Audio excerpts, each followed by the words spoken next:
और ये वक्त भी ऐसा है कि लोग अपने दफ्तरों से वापस लौटते हैं और उसके बाद वो केवल आराम करना चाहते हैं और ऐसे में काफी सारे लोग ऐसे होंगे जो उस वक्त नींद में ही होंगे। लेकिन ये 4 तस्वीरें आप देखिए, दिल्ली, नोएडा, गाजियाबाद, लखनऊ की ये 4 तस्वीरें हम आपको दिखा रहे हैं। 6.4 तीव्रता का भूकंप यहां पर मापा गया है। भूकंप का केंद्र जाजरकोट, नेपाल के काठमांडू में बताया जा रहा है। हालांकि वहां पर कितना नुकसान हुआ है इसकी अभी जो जानकारी है वो निकलकर सामने नहीं आई, लेकिन वहां से पंकज दास हमारे साथ जुड़े हुए थे काठमांडू से, लगातार वो भी बता रहे थे कि किस तरीके से वहां से भी लोग अपने अपने घरों को छोड़कर बाहर निकल आए, लेकिन ठंड बहुत ज्यादा थी तो वापस उनको लौटना ही पड़ा है। हालांकि कितना नुकसान वहां पर इस वक्त हुआ है, इससे पहले भी जो भूकंप के झटके महसूस किए गए हैं उनका सेंटर नेपाल कई बार रह चुका है। साल 2013 में भी वहां पर काफी भयानक भूकंप आया था और उस वक्त वहां काफी सारा नुकसान हुआ था। अमित इस वक्त लखनऊ से हमारे साथ लाइव जुड़ रहे हैं। अमित, क्या तस्वीर आपने देखी उस वक्त, आप कहां पर थे जब भूकंप अचानक से आया? देखिए, जिस वक्त भूकंप आया उस वक्त मैं अपने घर पे ही था। घर पे था तो मुझे महसूस हुआ कि भूकंप आया हुआ है। इसके अलावा अगर हम बात करें तो नेपाल के जो आसपास के जो जिले हैं, खासतौर से अगर हम बात करें महाराजगंज का जिला, बहराइच, श्रावस्ती, लखीमपुर, ये जो तमाम जिले थे जो नेपाल से सटे हुए थे, यहाँ पर लोगों ने काफी ज्यादा महसूस किया। जो इनपुट इस वक्त मुझे आ रहे हैं, जान माल की तो कोई क्षति नहीं है, लेकिन हाँ जरूर लोग डर गए थे। लोग अपने घरों से बाहर निकल आए थे। खासतौर से लखीमपुर जिले में लोग अपने घरों से बाहर निकल आए थे और खासतौर से पुलिस थाने में जो दिन भर का काम किए हुए जो सब इंस्पेक्टर और ASI रैंक के जो अधिकारी थे, वो उस वक्त खाना खा रहे थे। एक खाने में मेरी बात हो रही थी तो वो लोग जस्ट अपने जैसे ही खाना खा रहे थे, सब लोग अपने अपने कामों में इस वक्त व्यस्त थे। कई लोग अपने घरों में सो भी रहे होंगे, लेकिन क्या अब भी लोग बाहर मौजूद हैं या अपने घर वापस लौट चुके हैं? देखिए, एक तस्वीर मैं आपको दिखा दूं। सबसे पहले ये एक कॉलोनी की तस्वीर है और मैं आपको दिखाऊं तो थोड़ी देर पहले इस कॉलोनी में जाहिर तौर पे लोग घरों से बाहर निकले हुए थे, लेकिन फिलहाल जो है घर अभी लोग राहत की सांस ले रहे हैं। और लोगों का यह मानना है कि आमतौर पे हर 15 दिन, 20 दिन, महीने भर में लखनऊ में भूकंप के झटके आ जाते हैं। वजह साफ है, पिछली बार भी जब भूकंप के झटके आए थे तो नेपाल उसका केंद्र था, उस दौरान भी हमने देखा था कि लोग घरों से बाहर निकल आए थे। लोग सीख चुके हैं, इसी वजह से लोग बार बार घरों से बाहर निकल आते हैं। और अब से थोड़ी देर पहले जो है लोग अपने घरों के अंदर चले गए हैं।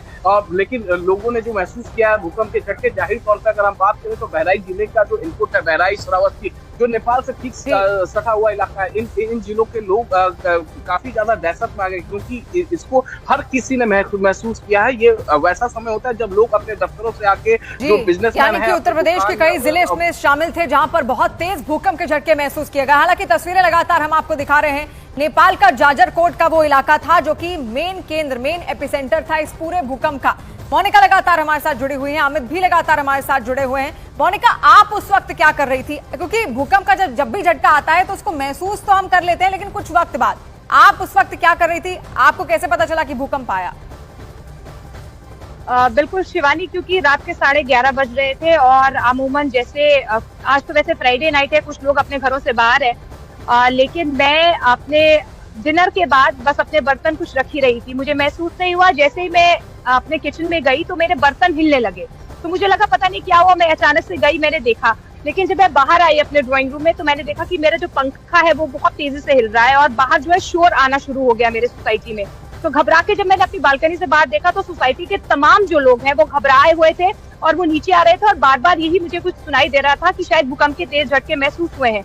उस वक्त मुझे एहसास नहीं हुआ, लेकिन जब दूसरी बार उसके जो आफ्टर शॉक्स आए वो काफी तेज आफ्टर शॉक्स आए थे और जैसे ही मुझे वो महसूस हुए तो मैं भी अपने सोसाइटी वालों के साथ नीचे आ गई। और यहाँ पर आम लोग जो थे वो आपस में बातचीत ही कर रहे थे कि भूकंप के तेज झटके बार बार दिल्ली में आ रहे हैं और अब उन्हें एहसास होने लगा है। पहले तो एहसास नहीं होता था जब भूकंप के तेज झटके आते थे, लेकिन अब बार बार आ रहे हैं, एहसास होने लग गया है। इससे पहले भी कई बार आ चुके हैं यहाँ पर भूकंप के झटके और महज एक ही महीने में ये मुझे लगता है पिछले महीने 3 अक्टूबर की बात थी जब भूकंप के झटके महसूस किए गए थे दिन के वक्त, और ठीक एक महीने बाद आज 3 तारीख है, 3 नवंबर है और रात के वक्त हमें भूकंप के झटके एक बार फिर से महसूस कर रहे हैं।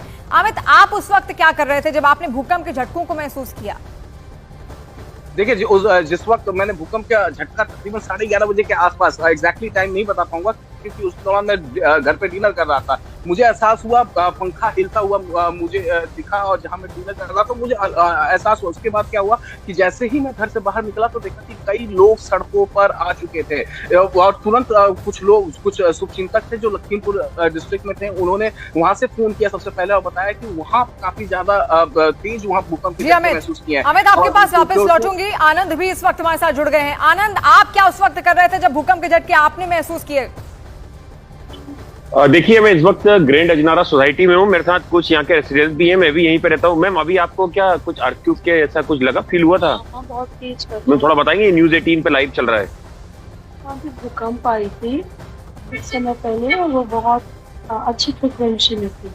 और हमने देखा, मैं मेरी सोसाइटी से 4th रहता हूँ, N 401 में। यहाँ से तमाम लोग बाहर निकल रहे थे। आपने क्या फील करा? यहाँ पर काफी अफरा तफरी का माहौल था।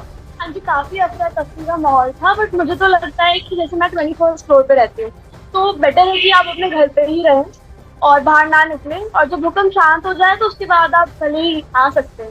हाँ, थोड़ा सा लोग पैनिक हो रहे थे, मैं भी देखा था कि नीचे बच्चों को लेके नीचे आ रहे थे। क्या ही कर सकते हैं हम लोगों का। तो शिवानी, आप देख सकते हैं, ये ग्रैंड अजनारा सोसाइटी है, मैं यहाँ पर रहता हूँ। और अभी थोड़ी देर पहले ही घर में जब एंटर करा तो मेरा पंखा है जो बिना ऑन एयर करे भी काफी हिल रहा था। और यहाँ पे आप देख सकते हैं, यहाँ पे जो 2 लेडीज हैं वो बता रही थी कि किस तरह से भूकंप के झटके यहाँ पे थे। लेकिन अभी यहाँ पर माहौल एकदम शांति प्रिय है और थोड़ा सा लोगों के अंदर पैनिक था, लोग एकदम नीचे भागे हुए आ रहे थे। लेकिन अभी जब अब भूकंप खत्म हो गया है तो लोग अपने वापस घरों में चले गए हैं। लेकिन अभी 10 मिनट पहले का जो मंजर था वो काफी भयावह था। लोग एकदम भागे हुए सीढ़ियों से नीचे आ रहे थे। और एक लेडीज बता रही है कि वो 21वें फ्लोर पे रहती है और वहां से नीचे अभी जो है पैदल चल के आई है वो। जी, यानी कि लोगों के मन में डर था और अब भी कहीं ना कहीं दहशत है। लोग घर वापस लौटे या फिर नहीं लौटे, इस असमंजस में तो हैं, क्योंकि दोबारा आफ्टर शॉक्स भी आ सकते हैं और दोबारा भूकंप के झटके भी यहाँ पर महसूस किए जा सकते हैं। इससे पहले 3 अक्टूबर को जब आया था तो एक ही पल में 3 या 4 बार भूकंप के झटके एक के बाद एक महसूस किए गए थे। और आज 3 नवंबर है, लगभग एक ही महीने बाद ये दूसरी बार है कि भूकंप के झटके एक बार फिर से महसूस किए जा रहे हैं। लखनऊ से अमित सिंह हमारे साथ जुड़े हुए हैं, मोनिका दिल्ली से हमारे साथ जुड़ी हुई हैं और आनंद भी नोएडा से हमारे साथ जुड़े हुए हैं। उन्होंने भी अपने एक्सपीरियंसेस शेयर किए कि वहां पर जिन जिन सोसाइटीज में वो लोग रह रहे थे, किस तरीके से वहां से भी लोग अपने अपने घरों को छोड़कर वापस बाहर निकले। आपसे जानना चाहूंगी अमित, क्या कुछ नुकसान की भी आशंका वहां पर जताई जा रही है भूकंप की वजह से लखनऊ या फिर उसके आसपास के क्षेत्र में? देखिए, सबसे अच्छी बात है कि नुकसान की खबर अभी तक कहीं से नहीं आई है, कहीं से नहीं आई है नुकसान की खबर। और खास तौर से जो नेपाल से सटे हुए इलाके हैं, लखीमपुर डिस्ट्रिक्ट, बहराइच, श्रावस्ती, महाराजगंज, ये तमाम जो इलाके हैं, यहाँ से कहीं से कोई नुकसान की खबर नहीं आई है, कहीं से जान माल की क्षति नहीं है। यहाँ एक बात तो कहना पड़ेगा कि जिस तरीके से पिछले कुछ महीनों से लगातार भूकंप आ रहे हैं उससे लोग सचेत जरूर हुए हैं। और जैसे ही किसी को भूकंप के झटके महसूस होता है, पहले एक घर से कोई बाहर निकलता है, उसके बाद तमाम जितने भी घर होते हैं कॉलोनी में, या फिर दिन के वक्त आता है तो लोग अपने ऑफिस से बाहर निकलकर सड़क पे आ जाते हैं। लोग जो प्रोटोकॉल है भूकंप का उसको लोग फॉलो कर रहे हैं, खुले जगह में जा रहे थे। ये सबसे अच्छी बात है, क्योंकि पिछले कुछ महीनों से जिस तरीके से हमने देखा है। एक बार मैं आपको यहाँ की तस्वीरें दिखा दूं। देखिए, अभी मैं आपको यहाँ इस सड़क की तस्वीर दिखा रहा हूँ, अभी आपको सन्नाटा यहाँ पर दिखेगा। लेकिन थोड़ी देर पहले जब यहाँ पर भूकंप के झटके लोगों ने महसूस किए थे तो हर कोई अपने घरों से बाहर निकल आया था और सबके चेहरे पर कहीं ना कहीं चिंता की लकीर खींची हुई थी। सब डरे हुए थे, सहमे हुए थे। मैं इस वक्त एक घर में हूँ। देखिए, इस घर की लाइट अभी भी जल रही है। आमतौर पे इस घर की लाइट बंद हो जाती है 12 बजे के आसपास, और लेकिन आज अभी तक लाइट जल रही है। यानी लोग डरे हुए थे। अभी भी जाहिर तौर पे हर कोई अपने घरों में बात कर रहा होगा उस पल का जब उन्होंने महसूस किया कि किस तरीके से उन्होंने क्योंकि